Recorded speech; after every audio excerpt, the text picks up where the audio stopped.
এনে দেওয়া হয়েছিল। ও ট্রিট খেতে ভীষণ ভালোবাসে, ট্রিট এনে দেওয়া হয়েছিল। তো তারপরে আমার 10 মাস কমপ্লিট হয়। 10 মাস হওয়ার পর 10 মাস 10 দিন আমার 11 তারিখ, মানে জানুয়ারির 11 তারিখ আমার হঠাৎ, সেটাও অনেক বড় গল্প আছে, একদিন তোমাদের সাথে সেটাও শেয়ার করব।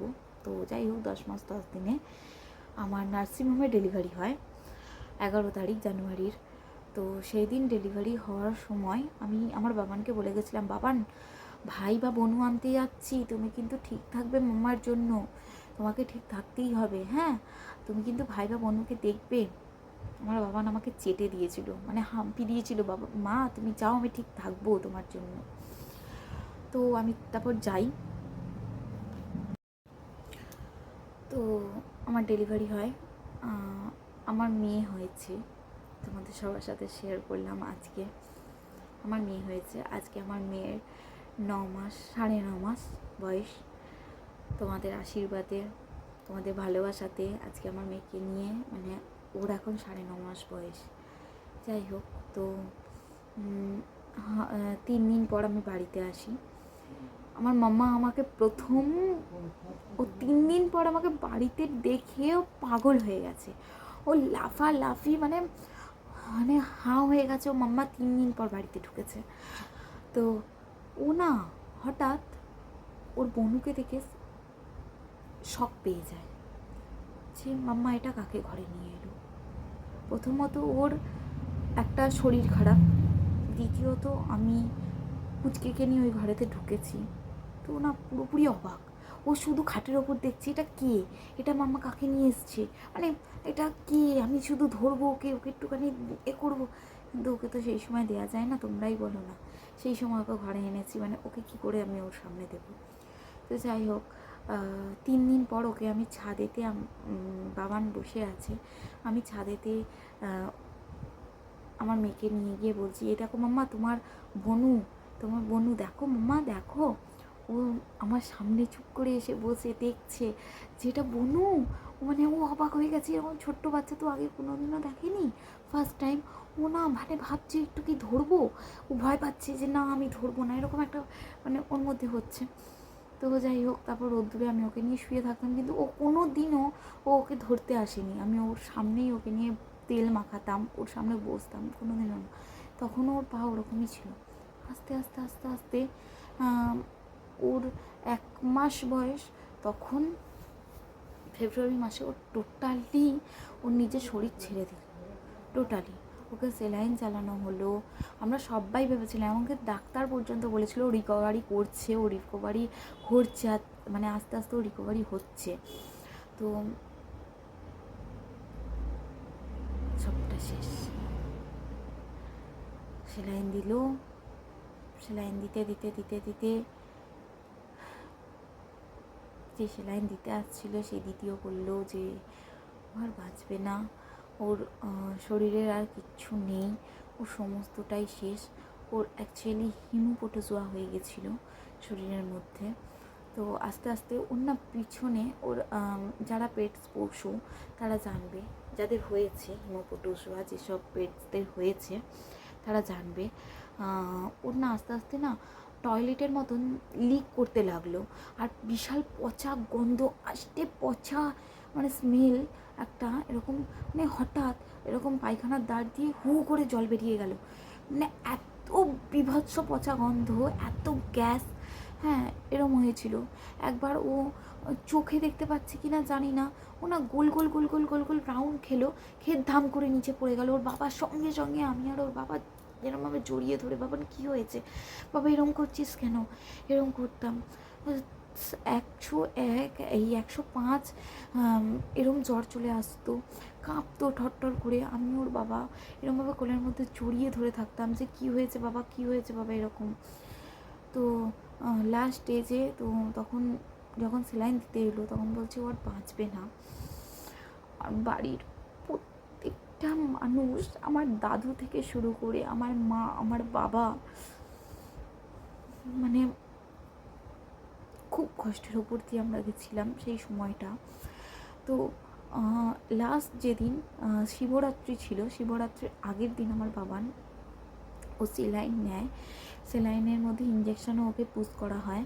তো তখন ডাক্তার বলে দিয়েছিল যদি ও বাঁচে, এই ইঞ্জেকশানে যদি ও বেঁচে যায় তো ও রিকভারি করবে, আর এই ইঞ্জেকশানটা যদি ও নিতে না পারে তাহলে ও কিন্তু স্ট্রোকে মারা যাবে।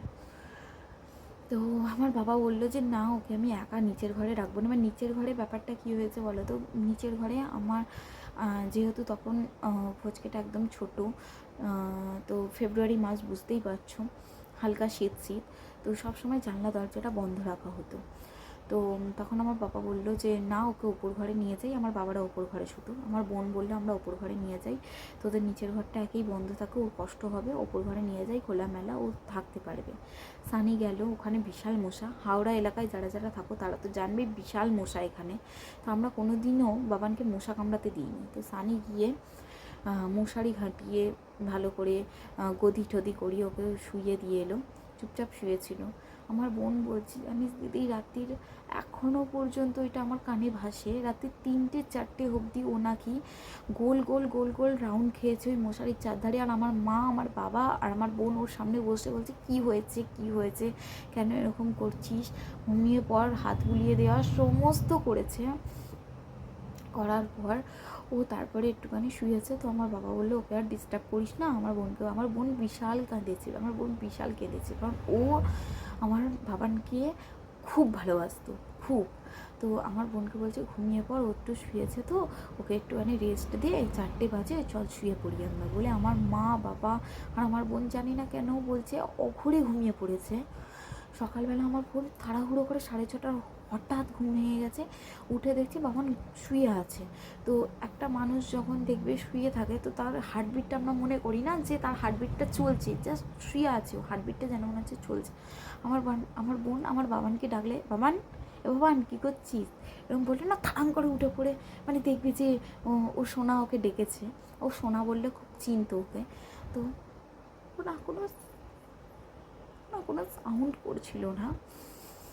তো আমার বোন নিচে নেমেছে, নিচে নেমে ওকে যখন ধাক্কা মারছে তখন দেখছি ও না পুরো পাথর, একটা পাথর শুয়ে আছে, ঠান্ডা পাথর যাকে বলে।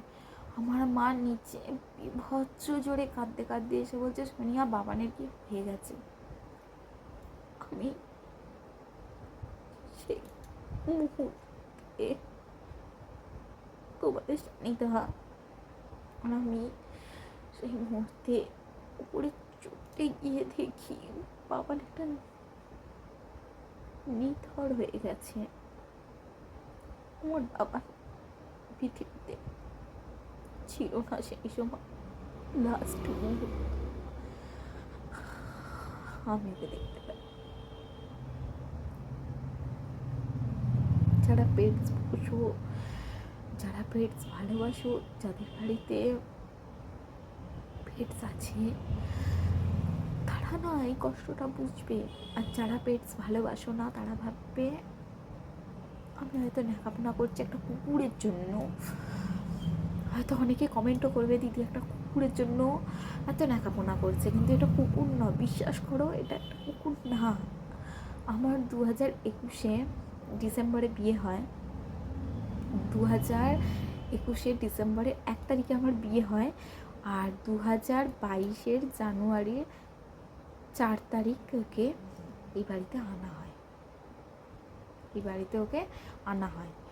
5 তারিখ, 4 তারিখে ওকে বলেছিলাম, রাত্রিবেলা পলাশদার থেকে নেওয়া হয়েছিল। তো 4 তারিখে ওইখানে রেখে 5 তারিখে আমার বাড়িতে আনা হয়।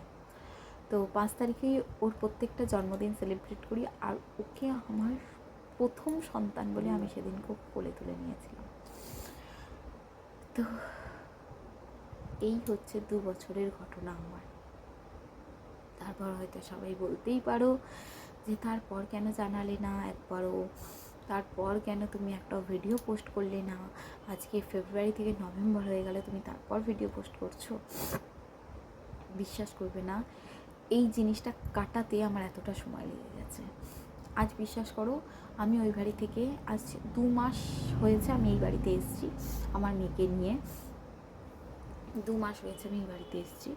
তো এই 2 মাসে এই বাড়িতে এসে আমার প্রত্যেকটা কোনায় কোনায় মনে হয়েছে আমার বাবানের সাথে সমস্ত স্মৃতি জড়িয়ে। এই খাট, এই বিছানা, এই আলমারি, এই শোকেস, এই ঘরটা, এই রান্নাঘরটা, সমস্তটা আমার বাবানকে ঘিরে। তো সব জায়গায় আমি আমার বাবানকে মানে ফিল করি।